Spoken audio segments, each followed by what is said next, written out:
I don't think so. That would be a mess.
Thank you. Okay, we are now joined by our head coaches, but before we get started with our news conference, I would like to introduce the chair of the Goodyear Cotton Bowl Classic, Mr. Kelvin Walker.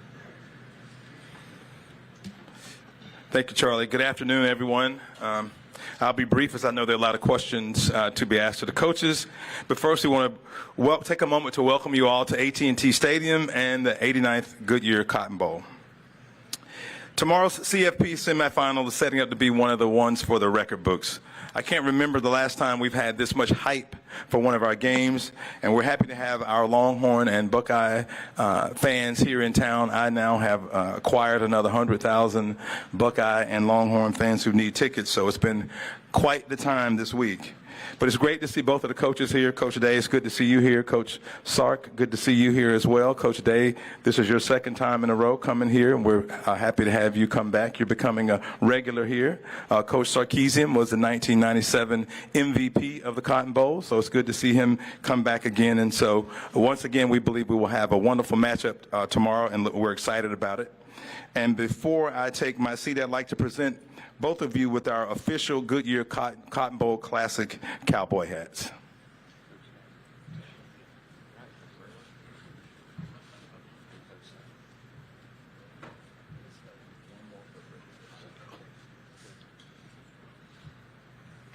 Thank you all for coming, and we'll proceed with the program.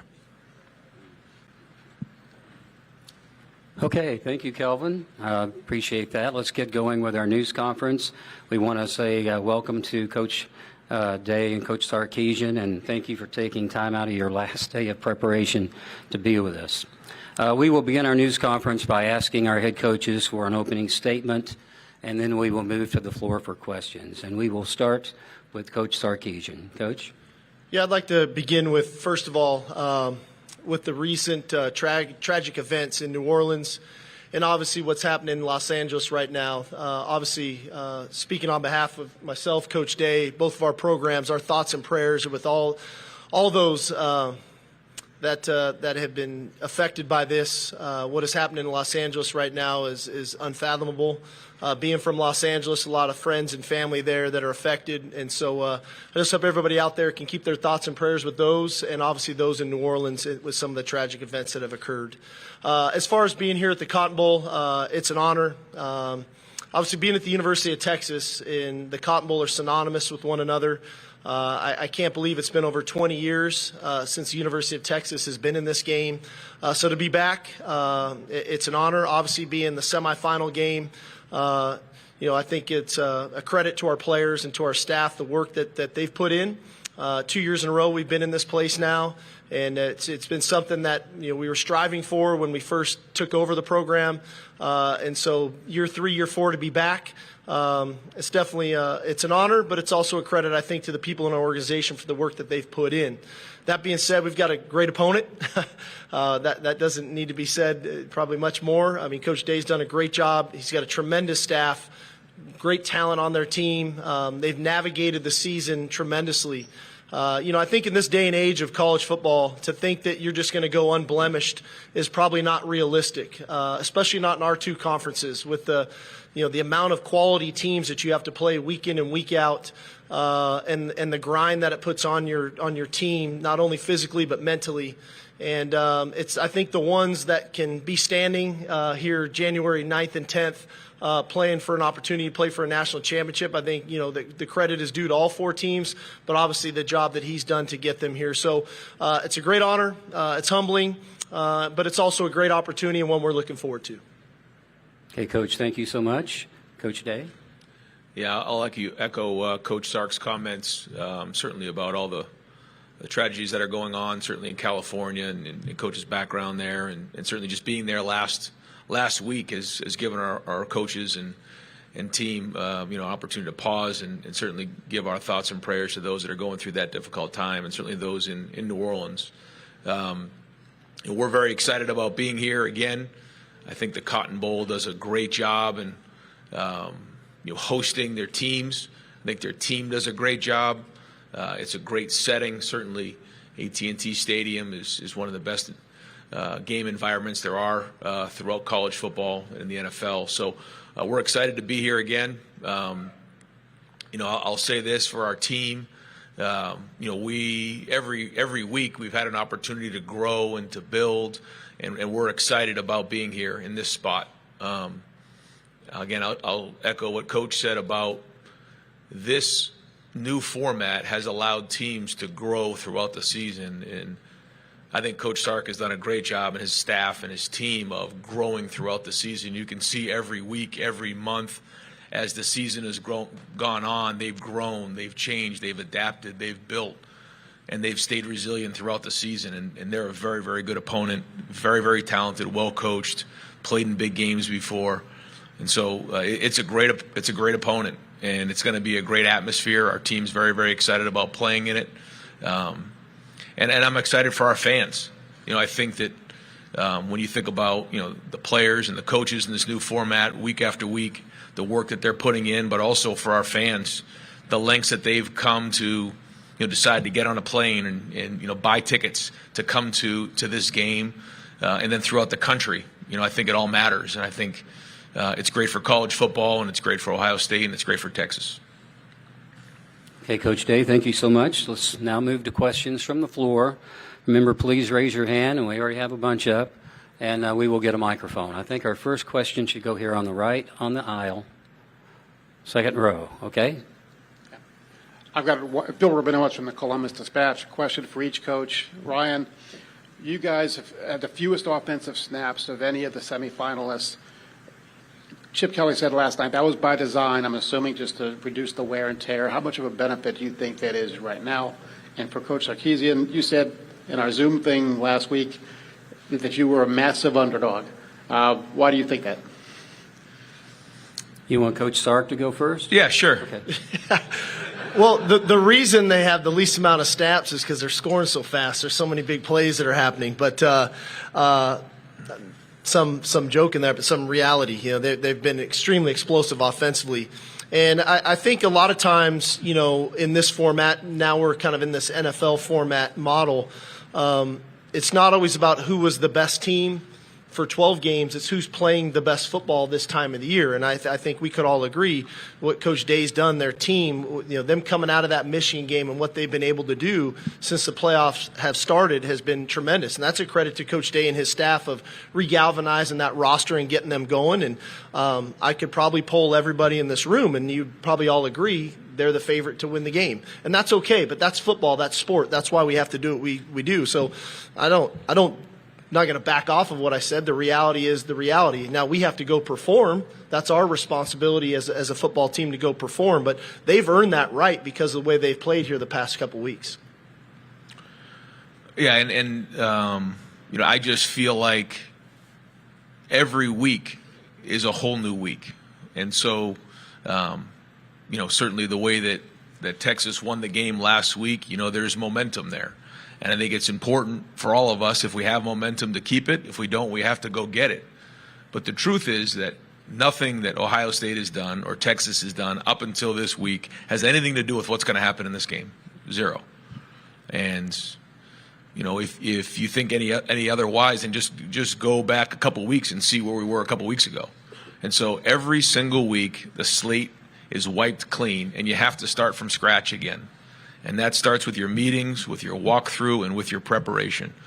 And so the bottom line is this game is going to be played, and the team that plays the best and executes the best is going to win the game.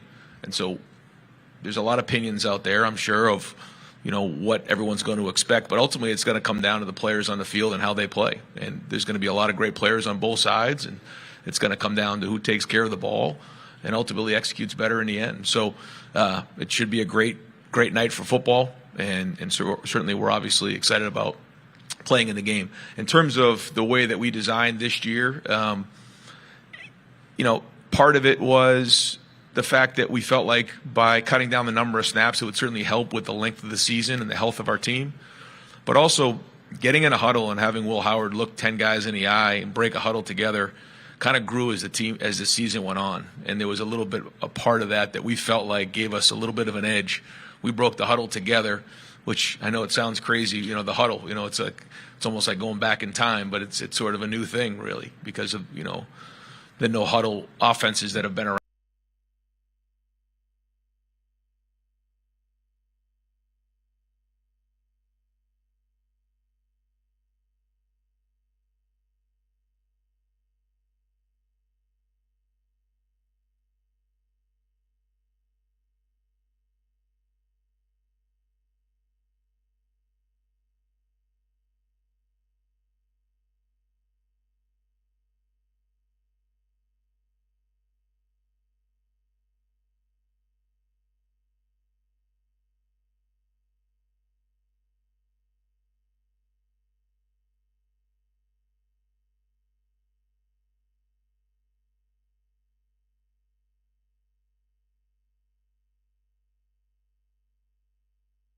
In the midst of a pretty tumultuous time with COVID, we had social injustice.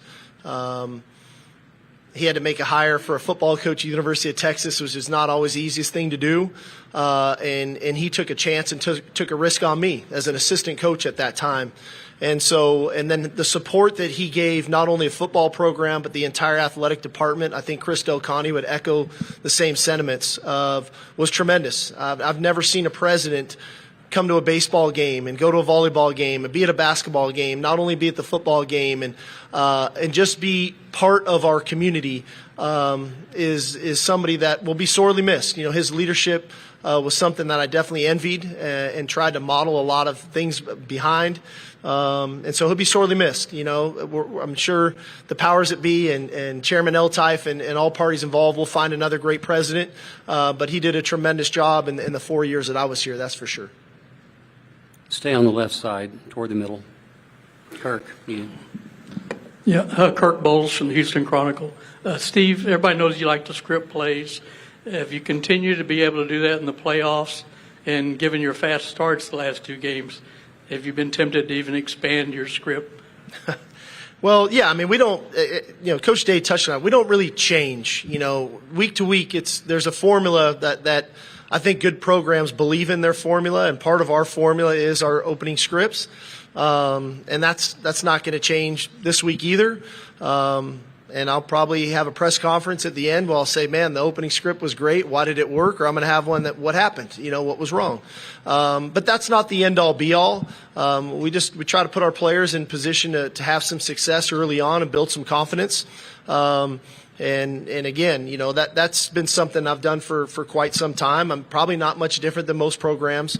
But hopefully the ones we script tomorrow night work. We'll see. We'll stay on the left side toward the back. Yeah, Yogi Roth, Big Ten Network. Really for both of you, you got a huge job. You're the CEO, you're the face of the school, you're the head coach. Coach Sark, you're still calling plays. I'm curious what's that like in this era for you in your 16th game? And then for Coach Day, what it's been like this season having Coach Kelly and going from the play caller to now truly the head coach and the CEO and giving those duties away? Well, I think for me, Yogi, you were with me, years ago. That was a long time ago, by the way. I always felt like, when I got hired to do this job, I was the offensive coordinator at Alabama, and we were a pretty good offensive team. And we brought a lot of those same pieces from that staff over. Kyle Flood came, offensive line coach. Jeff Banks came, working with the tight ends. AJ Milwee was our analyst. He's here coaching quarterbacks. So we all kind of came together, and the rhythm of which we operated, we just kind of continued. And we've kept that continuity. We've had a couple different receiver coaches. We've had 2 running back coaches, but that continuity. And so we've got a pretty good rhythm and routine throughout the week, which I've got a ton of trust in those guys from a preparation standpoint. And then the line of communication on game day for us is just, we've been doing it for so many years now. We're 6 years in of doing it together. Coach Flood and I were together with the Falcons 2 years before that. So we've been together for 8 years now. And so our line of communication is really pretty healthy and clean.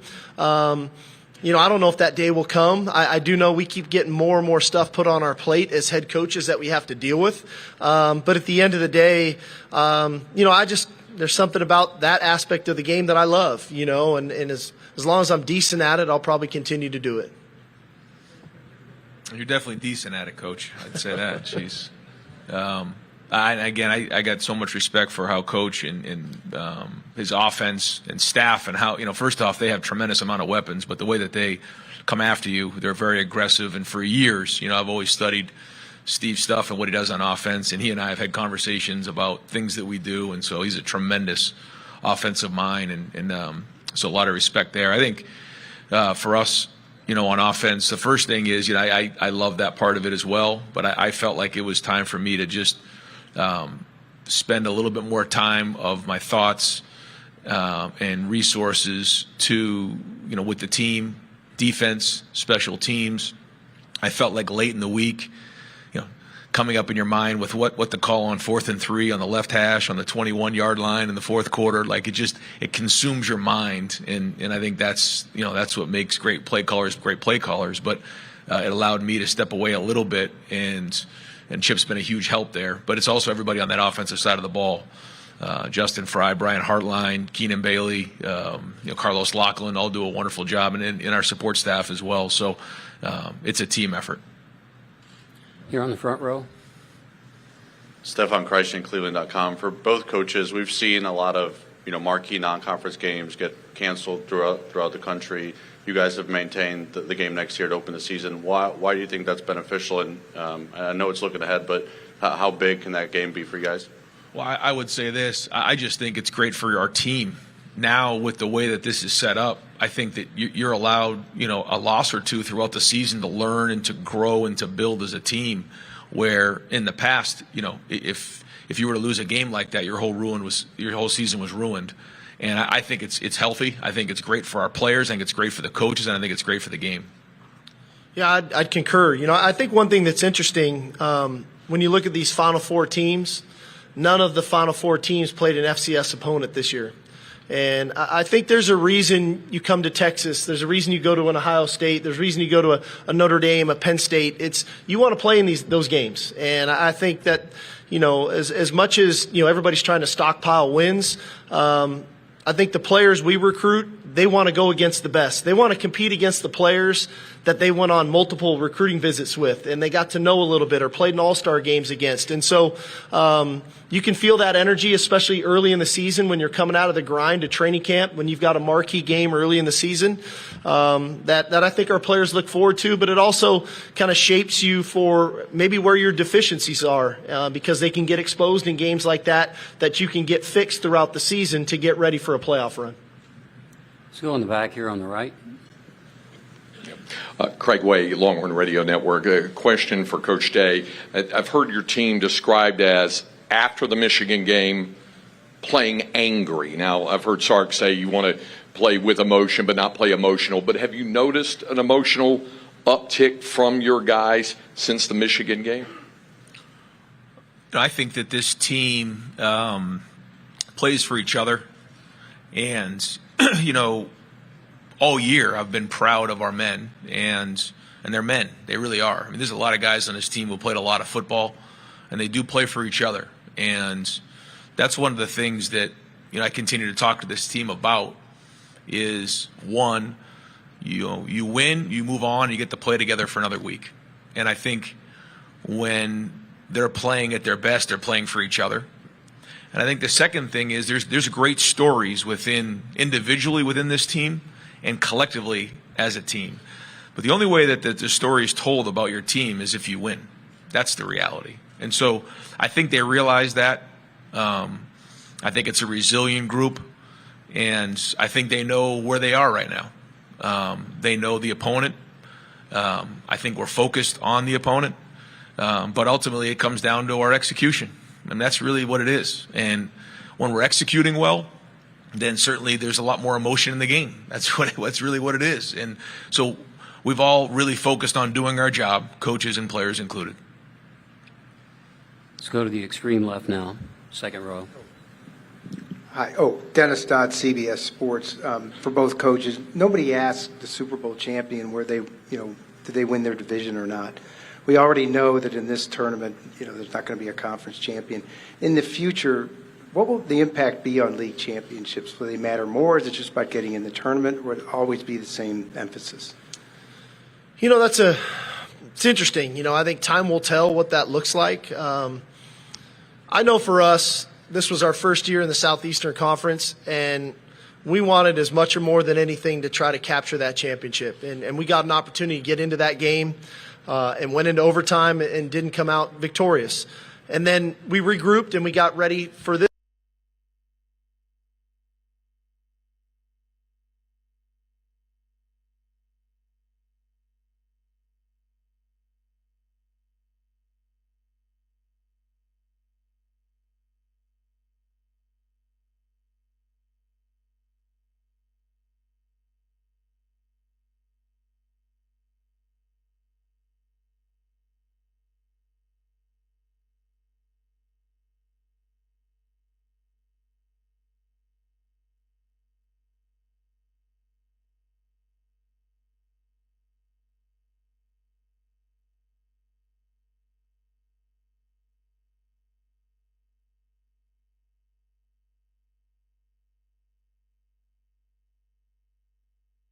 does that look like? But I do think, hey, from the first time out, I don't think many of us are going to complain about this 12-team playoff. I can speak on behalf for us at DKR. Hosting that first-round game was electric. It was a tremendous atmosphere. Now playing in 2 bowl games, from the Peach Bowl to the Cotton Bowl, and is an amazing opportunity for our players. Is this the exact right formula? I don't know. There's some other people who are going to have to look at this, but I think we're off to a good start. Yeah, I would agree, and I feel like the playoffs is great for college football. I think we're all looking to figure out how to make it better and what that means for the conference championship game. I think we all want to win the conference. That matters. But moving forward, how that looks, I think we're all trying to figure that out. Right now we're just trying to win these games right now and focus on what the task at hand. But I know that there's going to be a lot of conversation in the offseason about this very topic, and at that point, we'll go to work on it. I believe we have a question here on the front row. Danny Davis, the Austin American Statesman. Steve, considering Bert's struggles, would you consider going to a different kicker? And if not, what do you need to do you and Jeff need to do to get him right? Well, I think that's always the challenge of a coach, right? Is, you think about some of those positions. Football is an ultimate team sport, but there's some specific positions that are very kind of individualized. Obviously, you think about snapper, punter, holder, kicker, quarterback, even at times, of when do you do that and what does that look like? I think ultimately there's a psychological approach that we've tried to use, and there's obviously the physical approach. And then we'll monitor that thing through pregame and make a decision and go. Next question, we'll move back to Coach's left, second row. Another question for Coach Sark. We talked to Gunnar Helm recently, and he spoke about the importance of the 3 gears of life that you preach to the guys. What impact does that philosophy have on the team on the field, and where did that philosophy come from? Yeah, no, that was something that really I took from Pete Carroll. In my time with Coach Carroll, I had spent almost 8 years with him, and he was a tremendous mentor, great leader, great motivator of men. And it really comes down to who you are some of the time is who you are all the time. So if you want to be a great football player, it probably behooves you to be a really good student. It probably behooves you to be a really good human being. And we try to monitor those things and do it in a way that when one aspect of your life can get out of whack, how do we get it recalibrated so that it doesn't affect the other 2 aspects of your life? And I credit the guys like Gunnar Helm, the guys who have been in our program 4 years now, for buying into that idea. Because I think it's permeated throughout our locker room. And the success we're having on the field is a direct reflection of the success we're having in the classroom now, which ultimately is a direct reflection of the success we're having with players getting drafted into the NFL. So it all kind of ties in together. And it was a little bit of a work in progress when we first kind of tried to lay it out to our team because they didn't quite get it. But over time, I think we've started to understand the value in who you are some of the time is who you are all the time. And I think it's paying dividends for us. Front row on the left. Hey, Steve, Cedric Golden, Austin American Statesman. You guys aren't used to being underdog, not here lately, 25-4. Are you guys embracing that role as the underdog, knowing that they're playing only a few hours from the house? We haven't, Cedric. I think you know me well enough. We don't talk that way. It's Coach Day touched on it. It's a clean slate, and the reality of it is you don't get any points for being an underdog. They don't. You don't get to, hey, we lost by 5, you win. It doesn't work like that in our world. You have to, either win or you lose the game. And so our job is to put forth the maximum effort with great attention to detail to make sure we're right in the mental frame of mind to compete and then ultimately perform and to perform in those critical moments. And so we don't really talk that way. But again, human nature is human nature. You can't sit and think that our guys aren't sitting around and looking at Twitter because that's what our guys do. When they get on the bus, they pull out their phones like everybody else does. And so they hear that, but we don't really speak that way. But I do think human nature is human nature. Okay, here on the right now, row 3. Me? Yeah. Mm-hmm. Tim May, Letterman Row. For both of you guys, Ryan, what Cody Simon has brought to this defense, especially the last half of the season, he's number 0, by the way.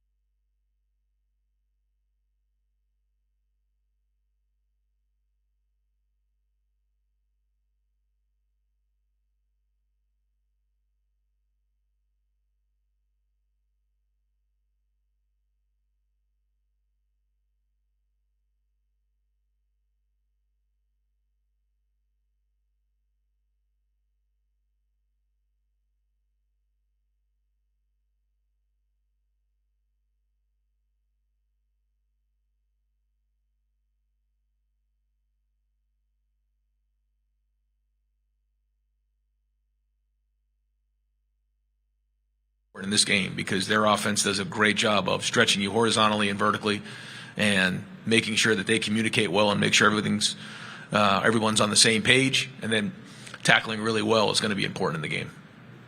Yeah, I think the thing that's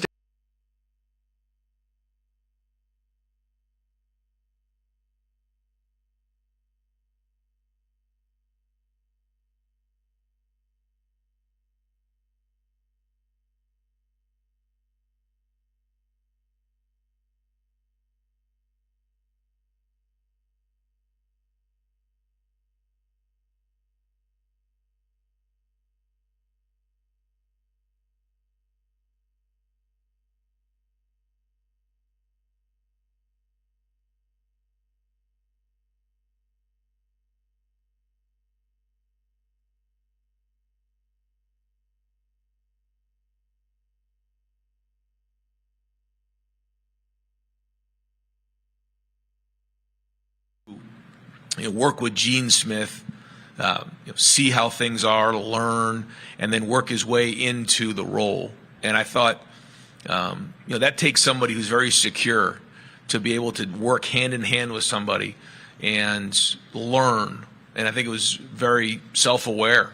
And that way, when he took over, he was, so much further along than if he had just done it without doing that. And so then once he took over, especially for somebody who's been doing it for so long at a successful level, and Gene, he's doing it his own way. He's working very hard. He communicates a lot. We meet every week, but he's at almost every practice. He.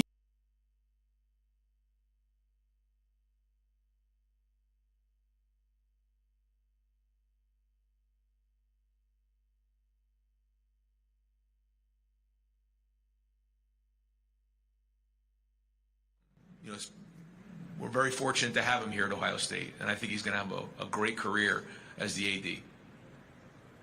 Let's move back up toward the front here on the left side. AP, it'll be you. Over here, AP on the front row. AP Stadium of AP as we see it. Coaches, there's choices and options when you prepare for a game such as this magnitude. What are some of your mentors told you through the years of how to prepare for this game? You want both coaches? Okay, Coach Day, you want to take that first?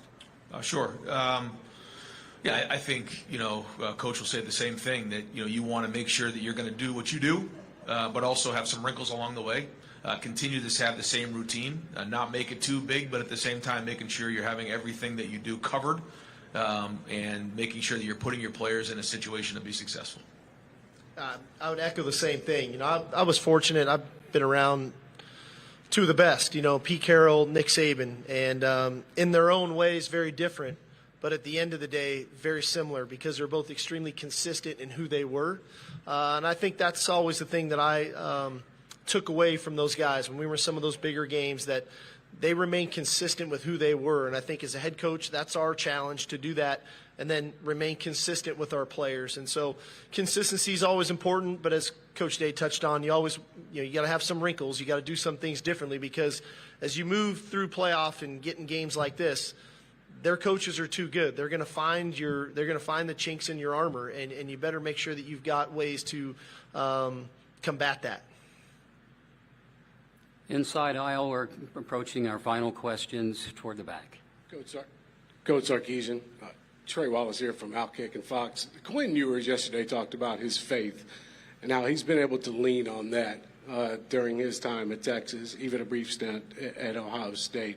How have you seen his growth over the last 4 years, and what he's bring to the locker room, and then where he's at now as a person and as a player? Yeah, I'm very proud of Quinn. His journey has been unique to him. It's almost like he's the new era of college football. Here's a guy that goes to one school, transfers to another, and ends up playing that school in the semifinals, of just the portal and all that it entails.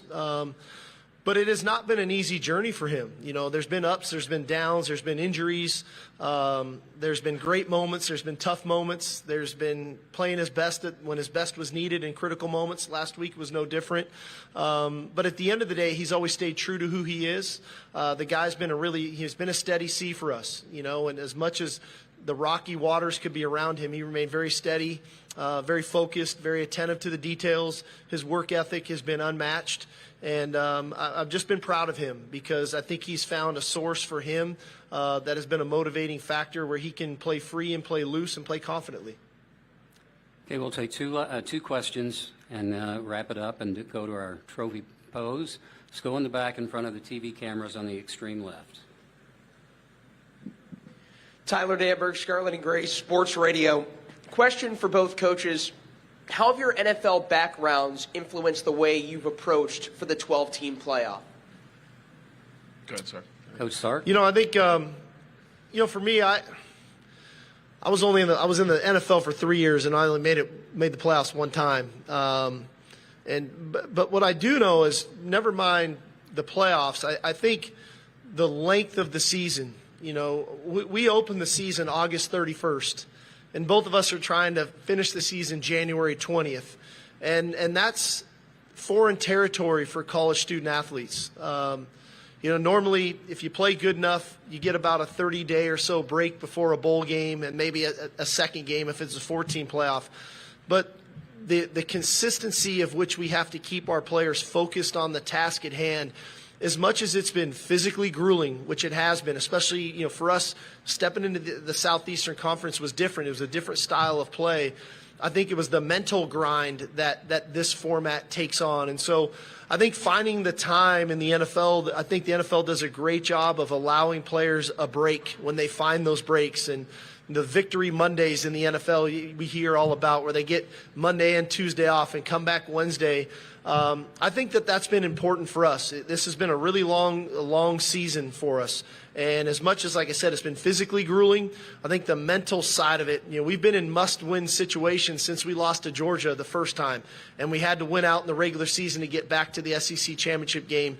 And then now this playoff started, and it's win or go home. And so I think the mental side of it has been really important to us, that we find moments to take a break, to get a relief from football, so that when they come back, they're re-energized, refocused on the task at hand. Yeah, I agree. I feel that is exactly what it is. I feel like because of the length of this season and the fact that the bowl game is completely different, these playoff games, the Cotton Bowl experience is very, very different than it was last year. Even you come in for a couple days and then you're back home. It's just like a road game, and these games come week after week after week, and so being consistent is very, very important. I feel like there were times in college football when there were these roller coaster of emotions, and just it was a little bit more highs and lows, where the consistency of the NFL, because the length of the season is a little bit more noticeable. And I think that's probably what we're seeing now more than ever. And to Coach's point, it's for young, these guys are not pros. They're not in their middle to late 20s. These guys are still in formidable years, and although they don't always look like it, they are. And so learning to play with this length of a season, there's a lot that comes with that. You got to learn to take care of your body, which takes great discipline. You have to start the game plan on a week-to-week basis over and over again and stay focused for an extended period of time, which takes discipline. And then the emotional build up to a game like this. You don't just walk into AT&T Stadium and play Texas in the Cotton Bowl without getting yourself ready emotionally and spiritually. So all those things force you to become very, very consistent in your approach and challenges your discipline. We will sneak in one last question right here on Coach's right. Joe Nugent, NBC4. This is a quick question for Sark before we get out of here. Do you have any update or anything you can share related to Cam Williams playing tomorrow? Yeah, Cam will play. That was an easy one, dude. Yeah, it is. That was a quick one. I told you we'd sneak one last one in. With that. Okay, this completes our news conference, and as promised, we will ask our head coaches to pose with the Field Scoville Trophy. Remember, the method to our madness is Hammond Communications, and all the TV cameras will shoot first. When that's done, then we will invite our still cameras and other cameras to come forward. So let's go with the TV cameras.